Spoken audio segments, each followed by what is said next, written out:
Have you ever wanted to own a business? Do you dream of being an entrepreneur willing to risk life and limb just so you can see your business thrive?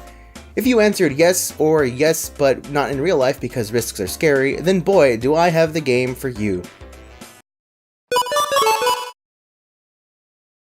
Moonlighter, a brand new game developed by Digital Sun and published by 11-Bit Studios. It's an action RPG with roguelite elements. You play as Will, a young man who owns a shop called Moonlighter. Will dreams of one day opening a large, mysterious door that's sitting just outside of town and has long been sealed away, luring in adventurers and treasure hunters alike with the mystery of what lies within. Outside of this door are 4 other doors leading to the 4 main dungeons of the game, and as the game starts, only one of these doors is open to us, the goal being to defeat the boss of each dungeon, releasing one of the 4 locks on the big door. Visually, the game clearly draws a lot of inspiration from 2D Zelda games, and the dungeons remind me a lot of The Binding of Isaac.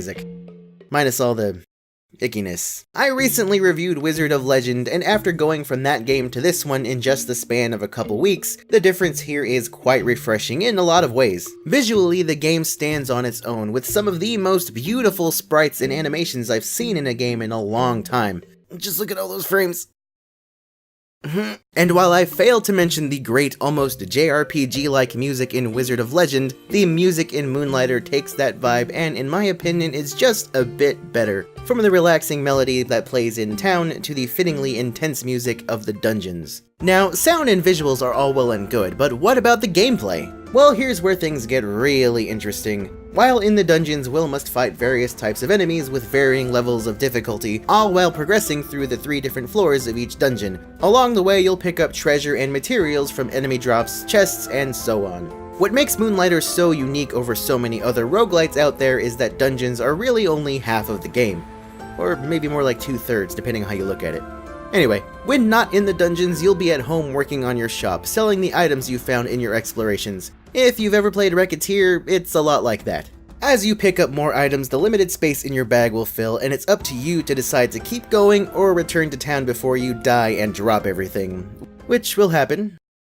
Game's pretty hard. When you decide to return home, you can place items you want to sell on the display tables in your store, and it's up to you to name your price.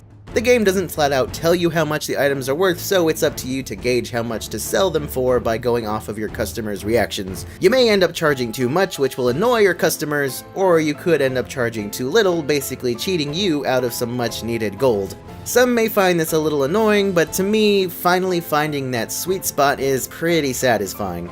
So what do you do with all this gold? Well, for starters, you can visit the message board in the center of town to hire various shops to move into your town, like the blacksmith or the alchemist. The alchemist can make potions or enchant your gear, while the blacksmith can craft weapons and armor, working somewhat similar to Monster Hunter. Once you have enough materials or money, you can advance your current weapon to the next level, making it much stronger and even adding status effects like stun or poison. You can choose between spears, bows, gloves, great swords, and of course the old swording board. You can even carry up to 2 weapons at once, switching between them on the fly. I personally recommend making at least one of these weapons the bow, because putting some distance between you and your enemies is a great way to extend your life in this game. But your gear isn't the only thing you can upgrade. You're gonna need a lot of that gold to upgrade your shop. As you upgrade the shop, you'll unlock more things you can upgrade within the shop, such as a shiny new cash register to entice customers to tip you, decorations which will also increase your tips, or even a new bed which makes you well rested, giving you a small boost in your max health at the start of each run. A lot of these upgrades start to become more and more expensive, but soon you'll be finding more valuable items, growing the size of your shop so that you can sell more loot even faster. This does mean you're going to be a lot more busy while you juggle between putting out more items to sell, ringing up your customers before they get tired of waiting, and tackling thieves. Some may see the increased size of your store as a blessing, while others may see it as a curse. Speaking of curses, segue, one mechanic in the game that I think is pretty interesting is the curses placed on the items you find in chests.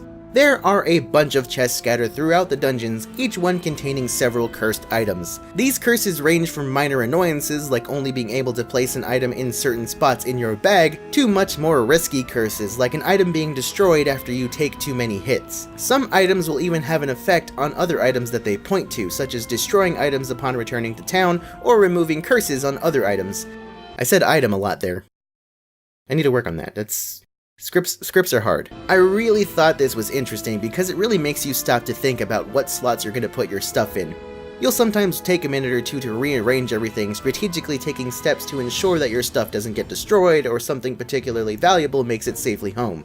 They pretty much made inventory management into its own minigame, and to me, that is freaking genius. Fans of the roguelite genre will find plenty to do here. If you've never played a roguelite, I say definitely give this one a try, but be prepared for a challenge. You're going to want to take it slow and careful while you grind for better gear, and be sure to utilize your dodge roll because it will save your life. The game recommends playing on hard. I'm playing on normal and I still get my butt kicked, especially after unlocking new dungeons and you find yourself suddenly getting killed in a few hits. Or maybe I'm just terrible at the game, that's entirely possible. I'm only about 8 hours into the game as of writing this, but I can already say that I highly recommend it. It does a great job of blending action RPG, roguelite, and sim game into a neat, attractive little package. The game would be great on the go, and will be coming to the Switch later this year with a retail copy confirmed as well. Until then, you can pick up Moonlighter for about $20 on PC, PS4, and Xbox One. Moonlighter is a lot of fun, and it really is challenging for a game where you just run a store in a small town. I guess in a lot of ways you can say it's the Dark Souls of management games. I'll show myself out.